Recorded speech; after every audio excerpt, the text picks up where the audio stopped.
That's an amazing performance.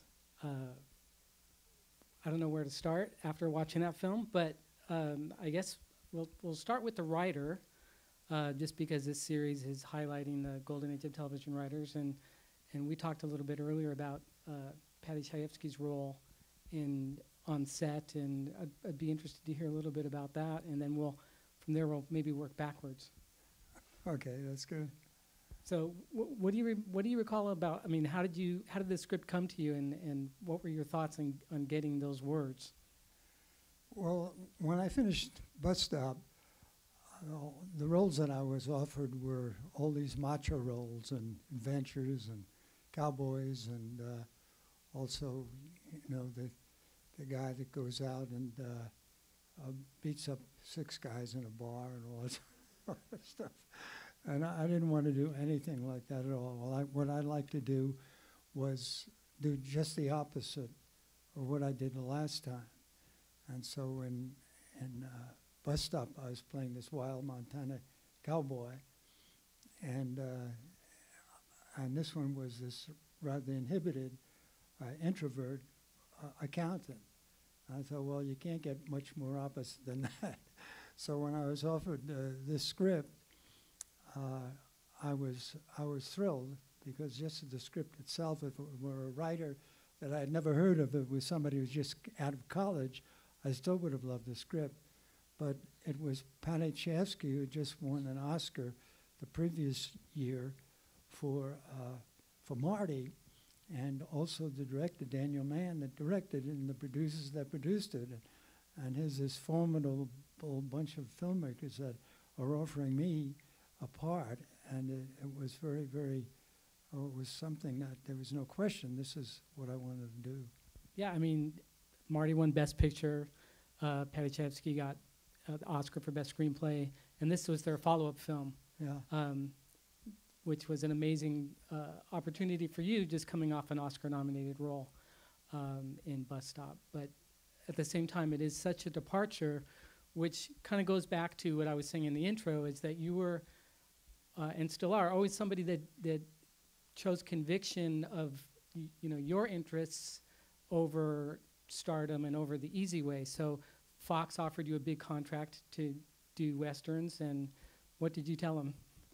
I just told them that I wasn't interested in anything that I had just done before. And I ended up doing Westerns, but also after I'd done other films. I think that one of the things that interests me very much is that the critics, like the critic from, I think it was the New York Daily News, said, this was a very, very good film, but Don Murray playing a New Yorker, he says he's got too much wide open spaces in him to be believable as a New Yorker. Well, the fact was, I was a New Yorker.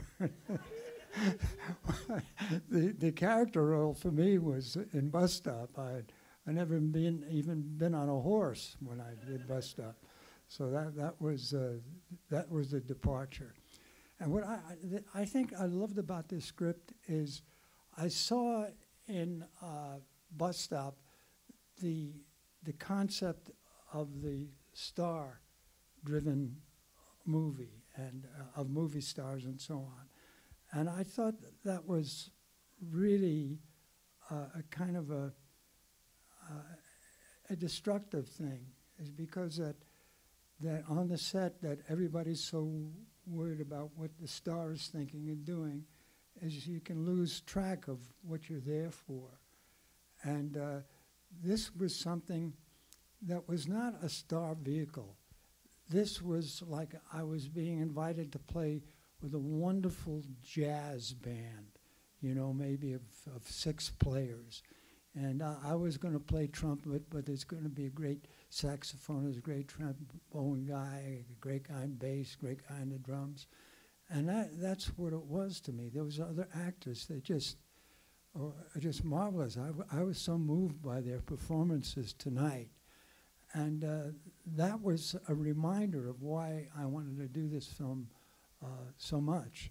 And I was glad that it was received that way, particularly in Hollywood.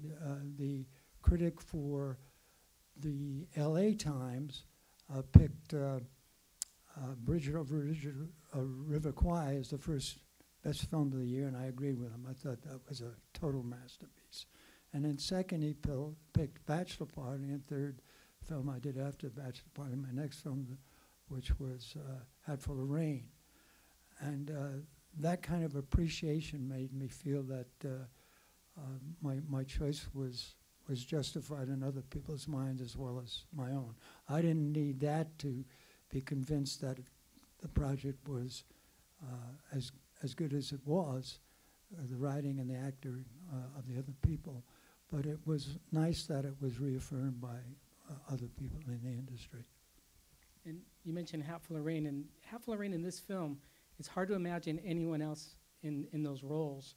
And there's something about your abilities during this period that you were really able to take on leading man roles, and you had the matinee idol looks, but you were able to play vulnerability and anxiety in a way that you can't really imagine your peers being able to do. And was that reflective also of the type of roles you decided to do? Because in some ways, a film like Hatful of Rain would have been difficult for some actors to take on.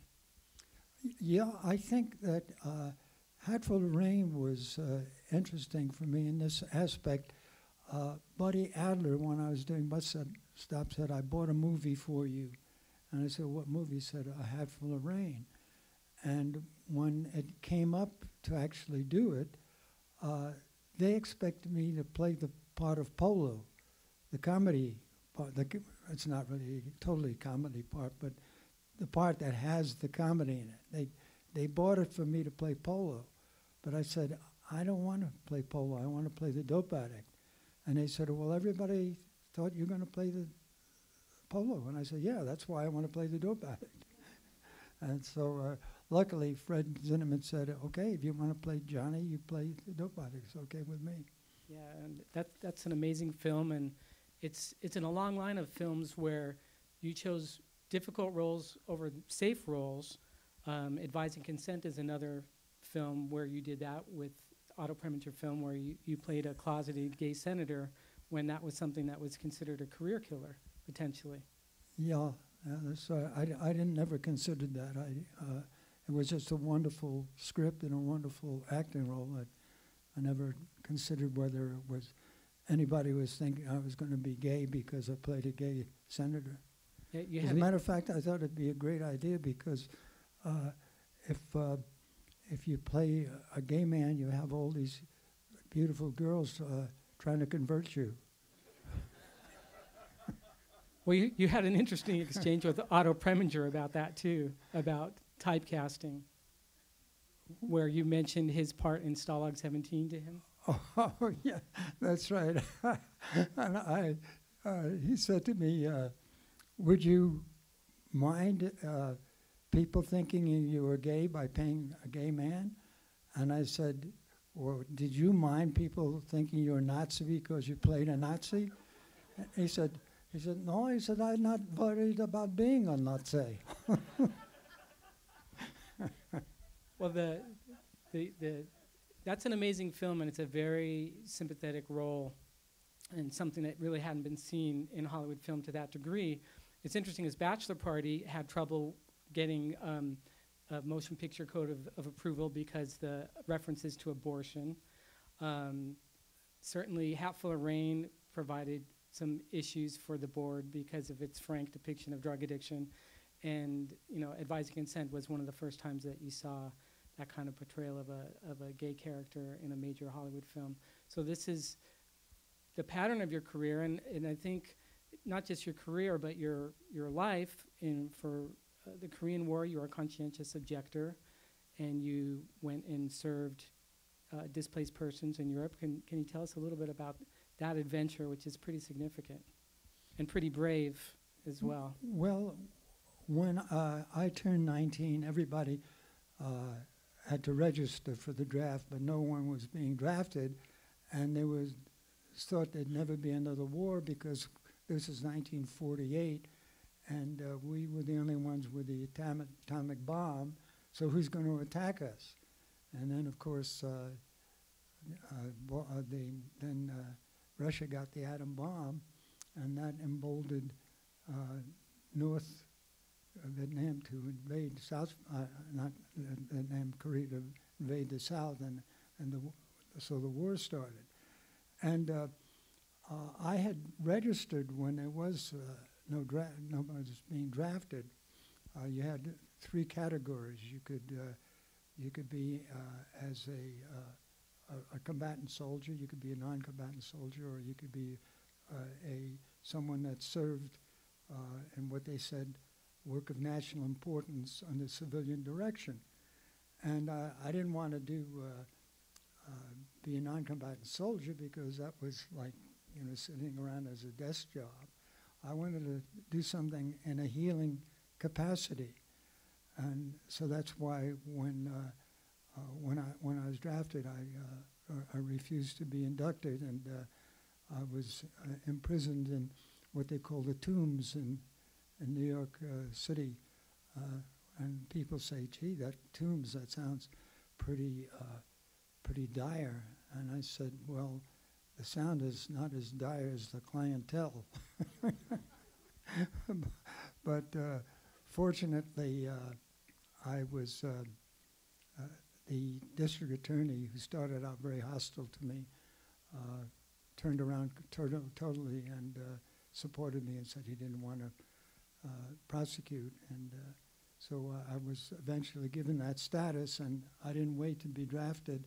I volunteered for service over in Korea as a medic, and I was declined because, I was not accepted because I didn't have medical training.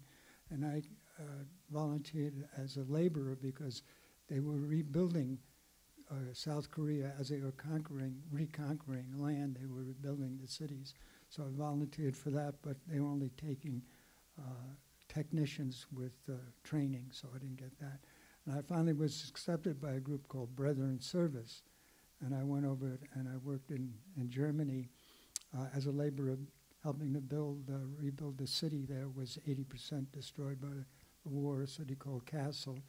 During the week and on weekends, working with the German sports movement, because the youngsters there were all trained as, all the young athletes were trained as Hitlerjugend.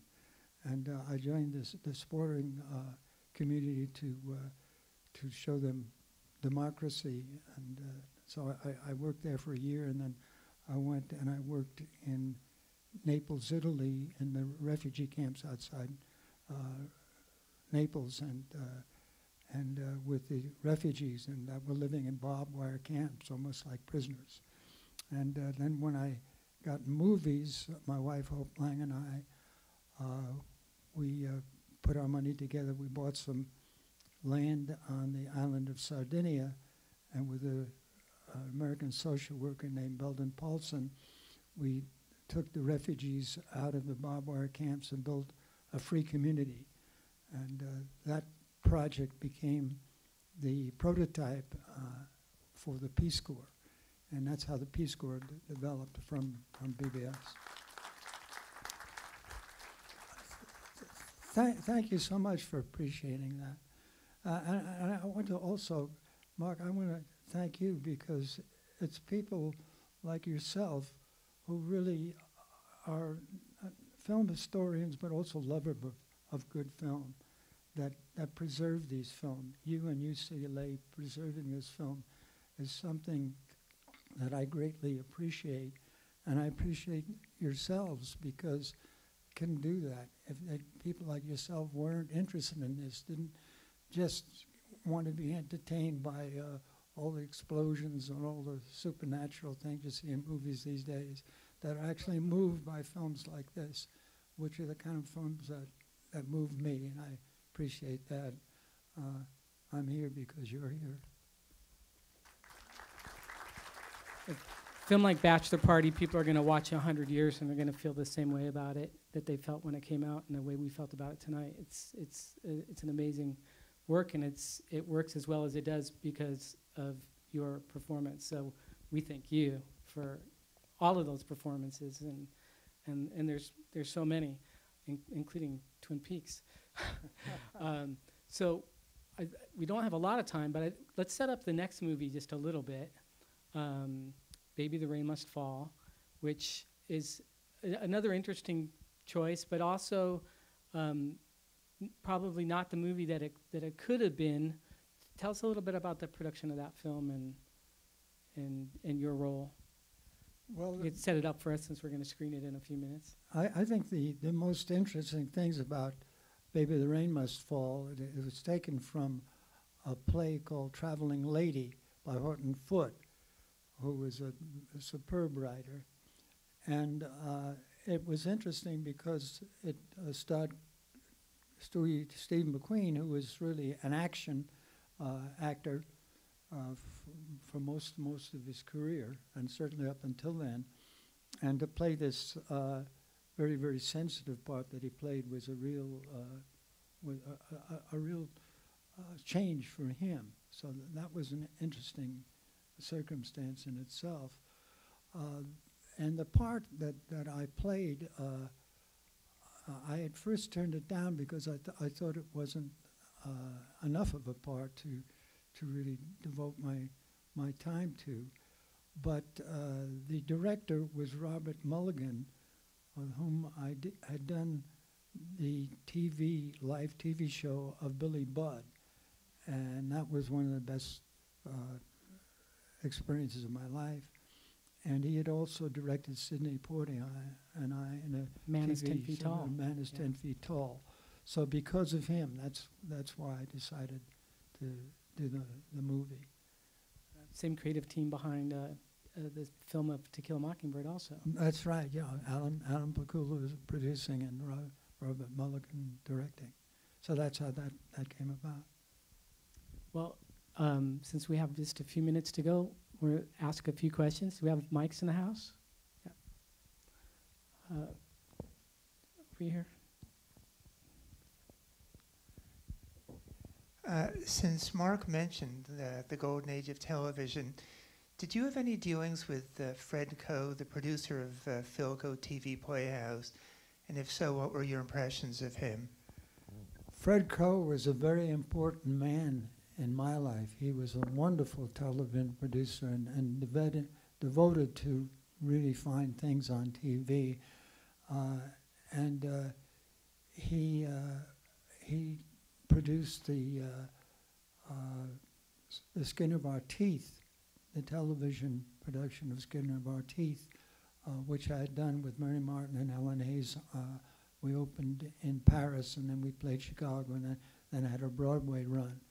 And he produced a movie of that.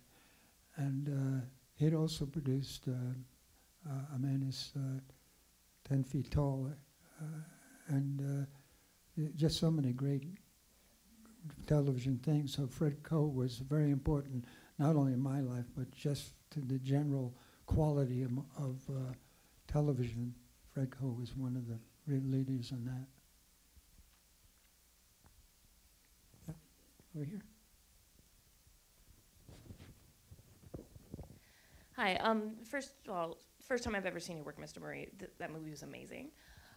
What I really liked was the part at the end where Charlie was talking to the groom, and he's discovering, kind of for the first time, that he is completely in love with his wife. And I loved the visceral reaction that you had, when you were doing that scene. Do you remember how you kind of tapped into that to get that kind of a performance of that kind of just like dawning on you that, oh my God, I love my wife? Well, that's because I had that feeling for my own wife. At that time was Hope Lang, and I'm very touched by it today because I'm married to a wonderful woman named Betty Murray. Betty Johnson was her name before we got married, and it's because of that. It's because of my own wife that I transferred those feelings to the actresses that I'm working with. So I give my wife the credit for that. Mr. Murray has been described as a rebel with a cause, and also there's a great documentary that hasn't been released yet, but has screened around called Unsung Hero, that I think is a really apt title. And I'd be remiss if I didn't just take this minute to wish you a happy birthday this coming Monday. Oh, thank you. Happy 88th birthday. Thank you. The archive has been very lucky to have you. This is the third time that we've had you on stage here, and you've come to the archive to do some research on your Playhouse 90 a couple of times, one of your Playhouse 90s, and every time you always amaze me with your knowledge and your grace, and it's just a real pleasure to have you here, and thank you again for coming. And please give him a hand, everybody.